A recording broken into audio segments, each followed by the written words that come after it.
Every time I touch this velvet jewelry box, I'm sitting on my mom's bed again at the age of 4, and she is explaining everything that's in it. Now, they didn't have much money, my parents, when they got married, so these are completely synthetic pearls, but she wore these to her wedding. And this was a ruby that she got from my great-grandmother, and I've had it reset because there are artisans that can reset things so that you can still enjoy them. This is my great-grandmother's wedding ring. It has 3 pearls and 1 little diamond and 1 empty hole. So I could take that to an artisan to have repaired and enjoy that. But this is my favorite piece.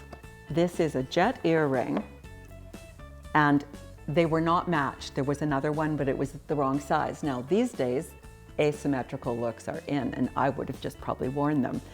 But my mother decided that she would make 2 pendants, one for me and one for her. And after she passed away, I have hers and gave mine to my daughter. And one day I'm assuming it will become one for my daughter and one for my granddaughter. So this is why I'm not going to downsize. I'm going to become selective, and I'm going to give away the things that don't take me back and remind me of stories. Every object I own has a story, or else I'll photograph it and give it away. This was from a time when we were early married, my husband and I.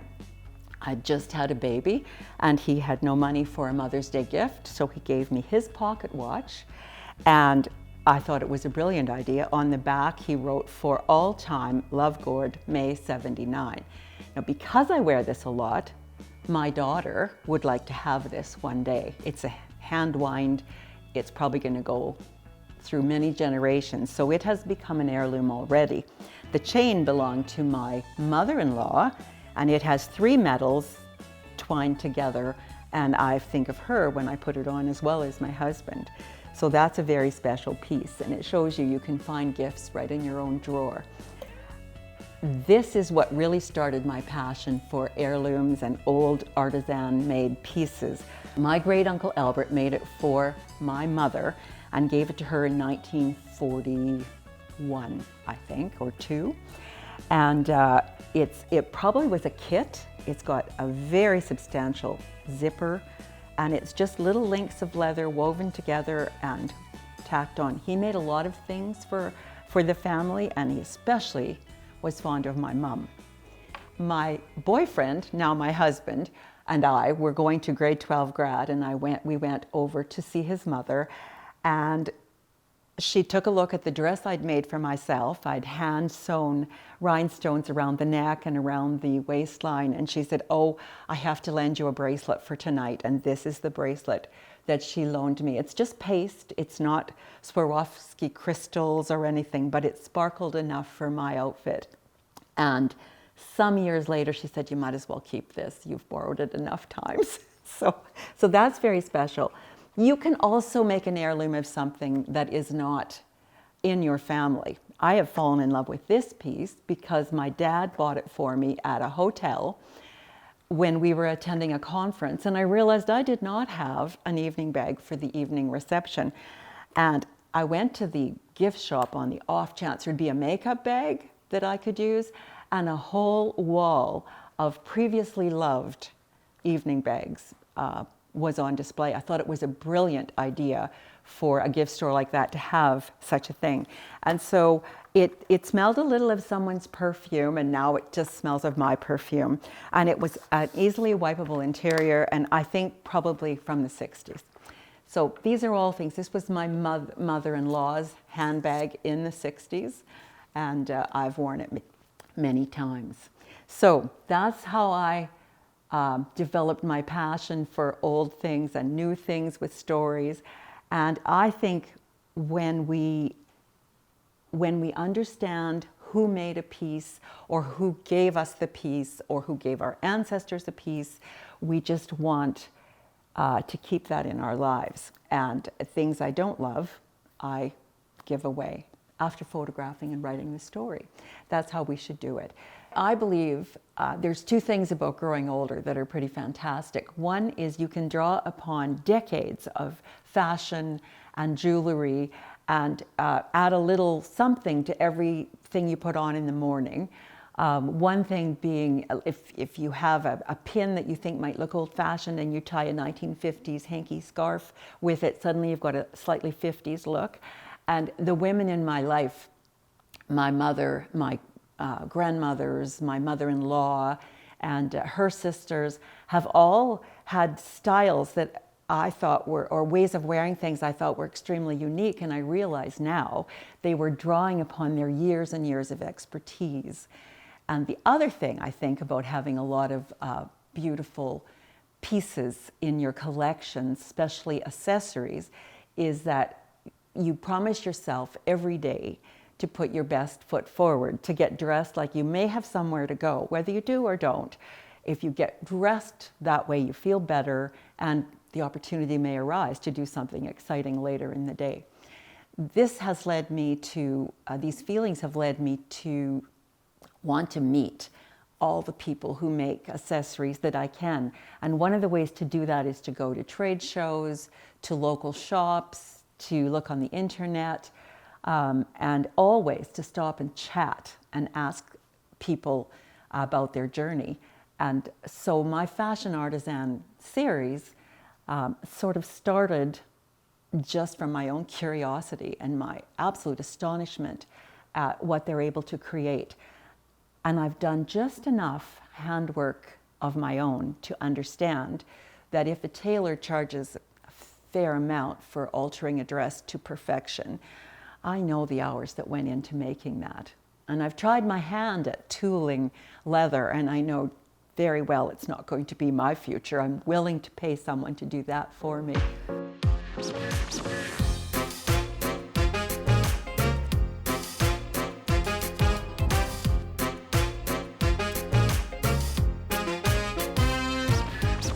I'm Megan Hazel. I'm a jewelry artist from Regina, Saskatchewan.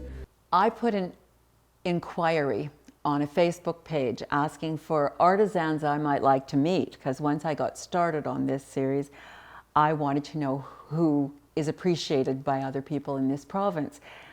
Unanimously, I heard that Megan J. Hazel was the person I should interview. And it was great fun meeting Megan, and I have become a good customer of hers. I commissioned a piece.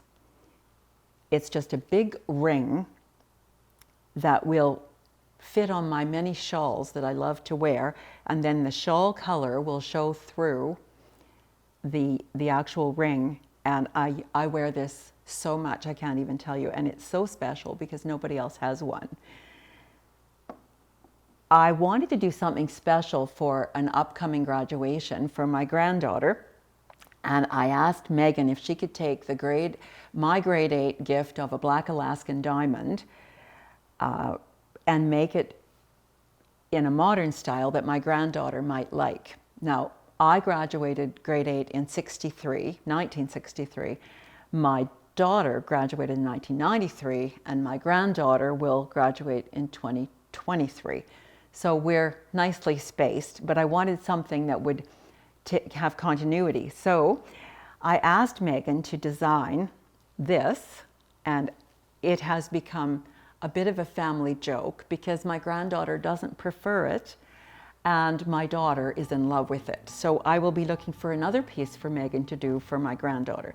Now, my granddaughter may like this in years from now. Right now she's wearing many little tiny rings on every finger. And that's just making the story better. And I've appreciated that I borrow it once in a while. And Megan did an amazing job of it. I particularly like the textured kind of birch bark finish that she has on the back. Megan does some other fantastic things. She has couples soon to be married come in and make their own wedding rings under her teaching. And she also takes old jewelry and makes new jewelry, this kind of thing, but also maybe diamonds from 3 generations reset into one piece for someone who it will become an heirloom for. This piece is just the tiny little earrings that my husband gave me for my wedding day. I didn't have pierced ears at the time, and a little screw back was attached, and I said, Megan, I need that to be a ring so I can wear that all the time. And so that's a fun piece. And I had to have one of these beautiful pieces. This is the province of Saskatchewan with old and new copper from the legislative buildings, and I'll let Megan tell you all about that.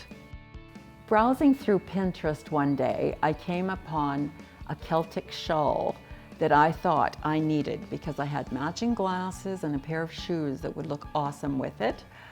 And so I went through a listing of various needlework and wool shops in the city, and I decided I would go to Prairie Lily Knitting and Needlework Shop. I met a lovely lady named Charlene, and I said, look, Charlene, I need someone to make me this Celtic shawl. And she said, I know just the person. You need to meet Susan Springett. And little did I know, I had walked in to a group of women who meet together, who support each other.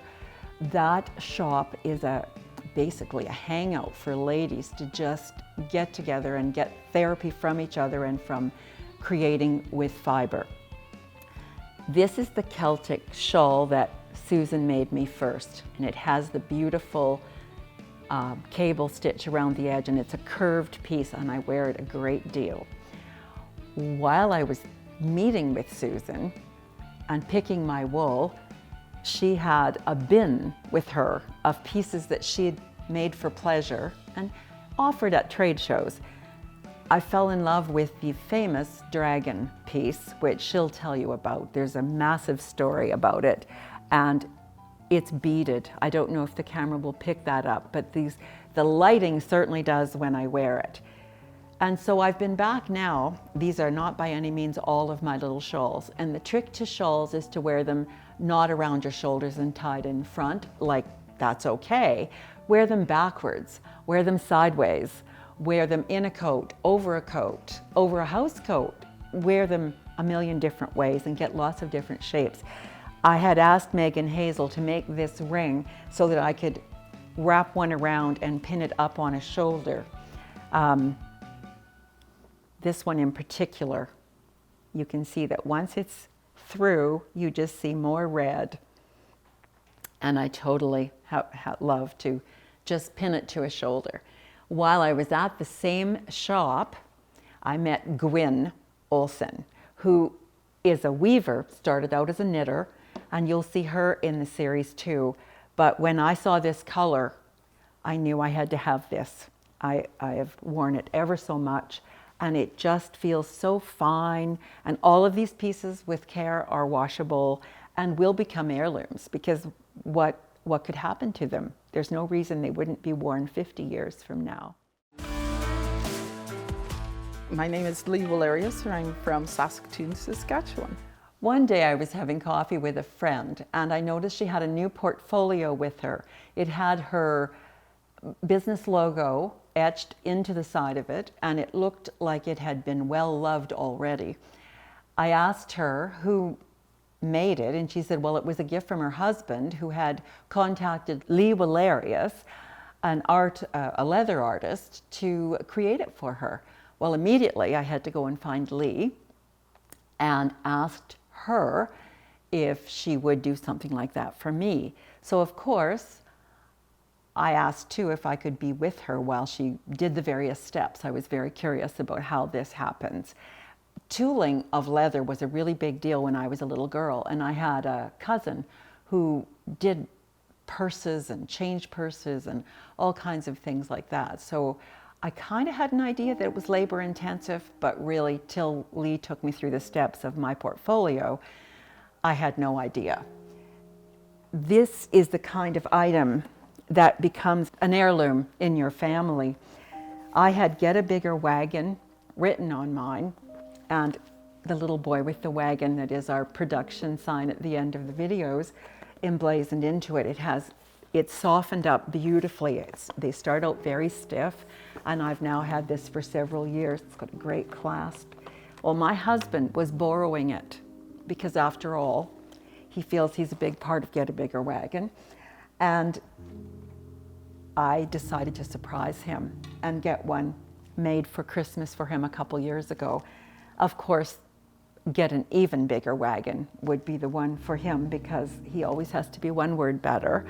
And also there are 2 books I wrote about his life, Get a Bigger Wagon and Get an Even Bigger Wagon. So it's only fair. And they're enough different that we never mix them up. His is darker, his little boy is a little taller, which is only right. And because it's handmade by an artisan, there's no 2 items ever exactly the same. I took a course with Lee, just enough to even appreciate her art more. But she's always first of mind when I get a brilliant idea of something I want to do in my wardrobe. Now, shoes are made by artisans too. And granted, they're not usually local artisans, but these are Peter Kaiser shoes. And when I buy Peter Kaiser shoes, I decide I'm going to wear them till I die. So I had the shoes, I got the handbag on sale, and it came with a very long shoulder strap and then a little one. And then I realized I had a drawer full of very long shoulder straps, and I thought, I bet Lee could make belts for me to match this. So now I have this wonderful skinny red belt to go with the artisan shoes and bag. Even though I wasn't around to watch the shoes be made, I do know the person who made the belt.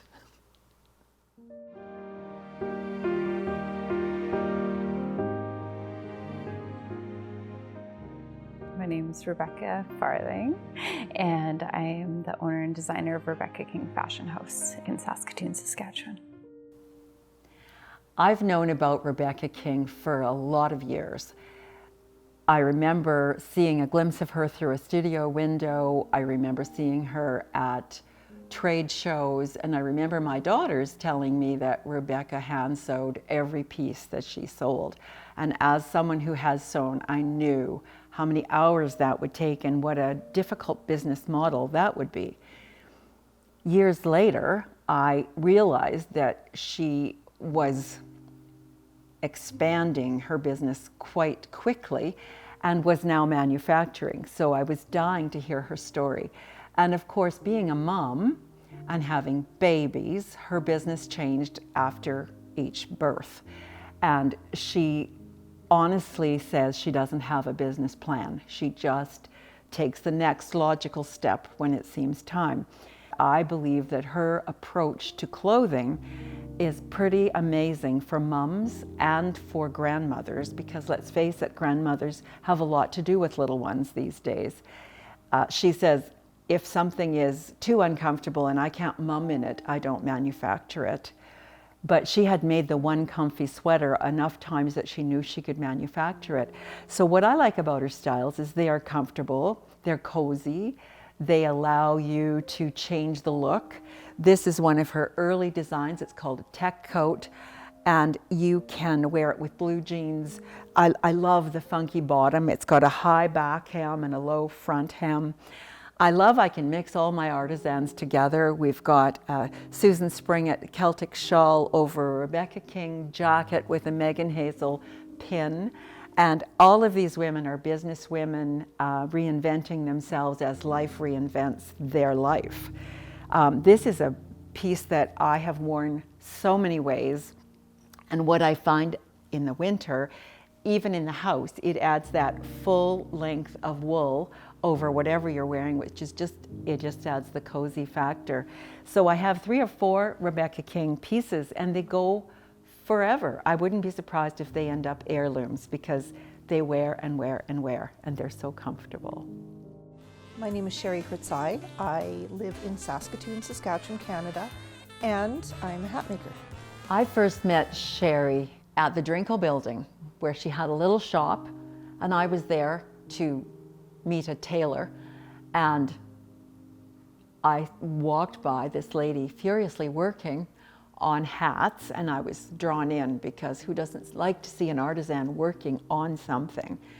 And I was so taken with her, I invited her to a breakfast that we were having at the university the very next day, because clearly she was a business person, an artisan, and just an interesting lady. My first hat that I ever bought from Sherry was this gangsta hat. I just love it. She says there's a hat for every head. I say there's a hat for every mood. And in fact, if the mood is a little sluggish, a hat might elevate your mood. So who could not have fun in a hat like that? Now, there's an even funner hat that I've bought from her recently. You have to put the label at the back, and we don't call them hats, we call them sovas. And I'm developing quite a collection because, you know, there's many moods you need. This one stays on in the wind, and I've always thought it felt just a little 60s. Now I'm without a mirror, but kind of 60s. And I think I need another one of these. I'm going to have to approach her because this is a fun look. You can make it 60s, you can make it 20s if you want, put a pin on it, maybe here, and you know, join some of your shawls with it, and you've got a complete look. The other thing I love about local artisans is you can take something back to them to be repaired or refreshed. I was so excited at the Indefinite article to find a Sova hat, somewhat well worn and a little bit battered. And I thought, I'll buy that and I'll take that back to the mama, Sherry, and have her refresh it for me. And while she was at it, she gave it a little bigger dip because I like my hats a little low in front. And she fixed it over for me for a small fee, and I like this, it stays on in the wind too. Now, when I went to Spain, I had her make a very large brimmed, basically an umbrella for my head, but Spanish style. And I had Spanish people asking me where I got my hat. And I said, Saskatoon, Saskatchewan, it's a Sova. I met June Jacobs at a trade show, and I was immediately fascinated with how she was helping all the other people there get their money organized and their tables displayed. And then I started looking at her wares, and I knew that I had to get to know June better. She was actually the organizer of that trade show. June is a home economist, and home ec is a science-based program that I wish we still had today, both in schools and university. June has taken all of the things she learned in home ec and made multiple businesses out of that education. Right now, she is doing fiber art and has moved into dyeing her own pieces, and even to the point of developing herbal and vegetable dyes from her own garden and the ditches nearby. And it's all the science that she said was back there at the beginning. This was the first piece I ever purchased from June. And you can see where it fits right in with a lot of the things that I already own. At the time, it totally matched a coat that no longer is in my wardrobe. But it's cozy and warm, and it's felted. So no stitching, no sewing. It's literally felted together. And I was able to watch her process. This has pieces of silk impressed with various kinds of wool. And if it develops a little hole, I take it back and she can just fix it. That's the other beautiful thing about shopping and buying with local artisans, is they can also refresh and restore pieces for you and teach you how to do it. Now, this is something I never would have thought of. At the next time I met with June, I said, what do you do with this, June? And she said, oh, it's a collar. And it's an irregular shaped piece of felt that is snapped together. And you can see where you could put it around your shoulders under a shirt, and it would help hold your collar up and give you a splash of color, in this case, a black and gray, because those are my colors too.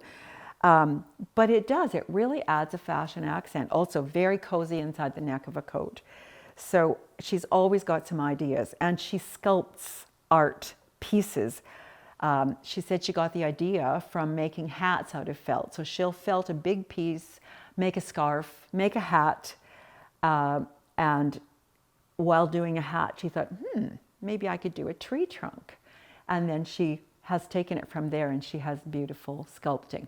She also owns a wonderful gallery in Meacham, Saskatchewan. It's called Hand Wave Gallery. And she started that business to have a place to always sell her own pieces, but she embraced all the other artisans that she has befriended over the years. And it's a wonderful day trip. Go to Meacham and have a visit with June and tour that gallery. There's some it's also online, of course, but June Jacobs also was one of the first Penny Powers, which, if you know the story of Sask Powers, home economists who went about helping people adjust to power, you'll know who Penny Powers is. If not, you should Google that. Everybody needs a tailor. We can't expect that clothing is going to always fit our bodies.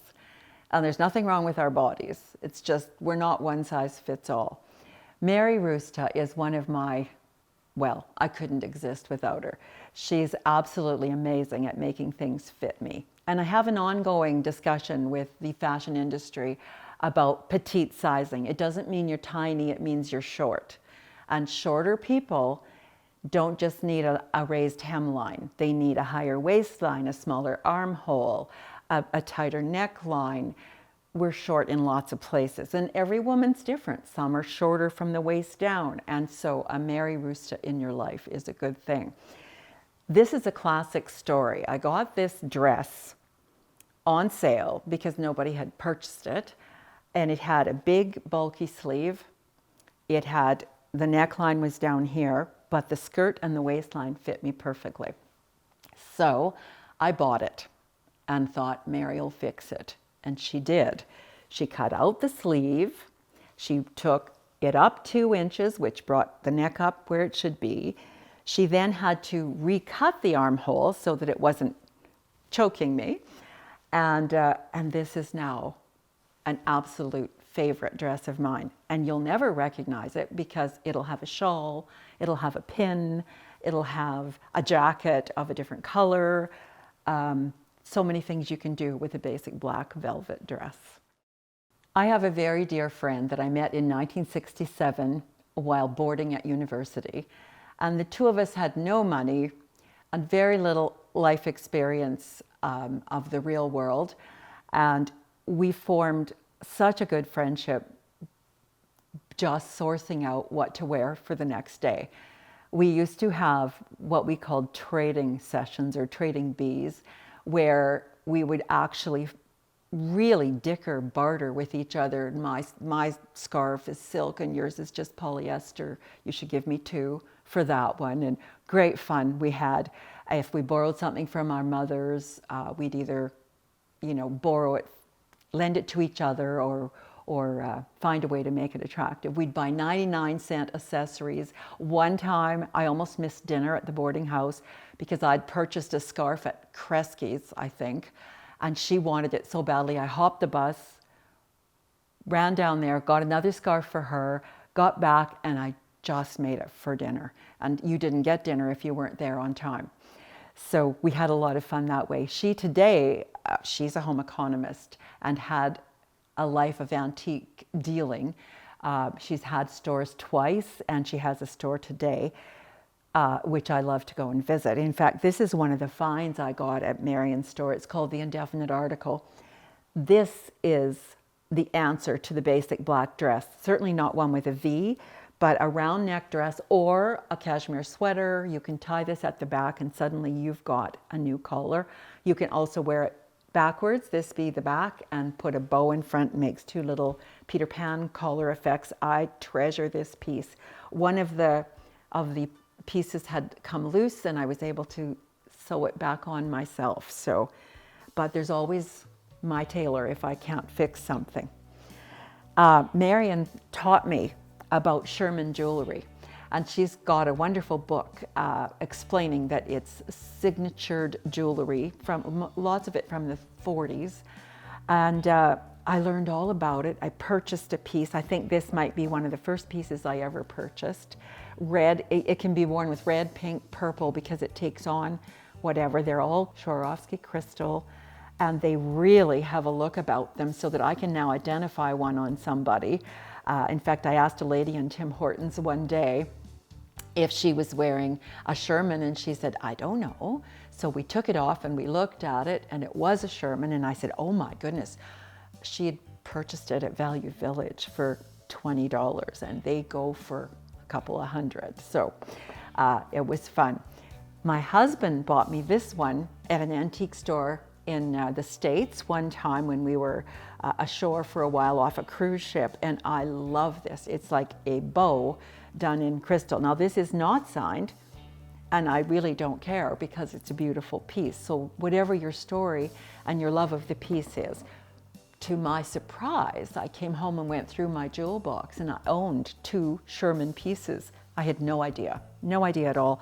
This is Sherman, and it came from my husband's mother, who gave it to me a long time ago, and I like to wear it over a sweater cuff, and it is Sherman. The colored pieces are apparently more coveted. I say, wear what you love. And this was a Sherman piece that I think I bought myself, but it was in the day when Eaton's used to have things reduced, and it was the last of. And I'm very pleased with that. And never overlook an antique store for gift buying, because my husband picked up this one for me this Christmas, and with a hanky scarf in purple and a purple cashmere sweater, it's totally 1950s. I love it. So that's fun. Lots of fashion artisan pieces there. I hope, after watching me and my collection of things, and I know I'm supposed to be downsizing, but life without hats and pins and shawls and tailors and all the things that I've shown you would be very boring. So don't downsize, just be selective. If it's not making you happy, get rid of it. In the meantime, get to meet all of these artisans on our video series. You won't be sorry.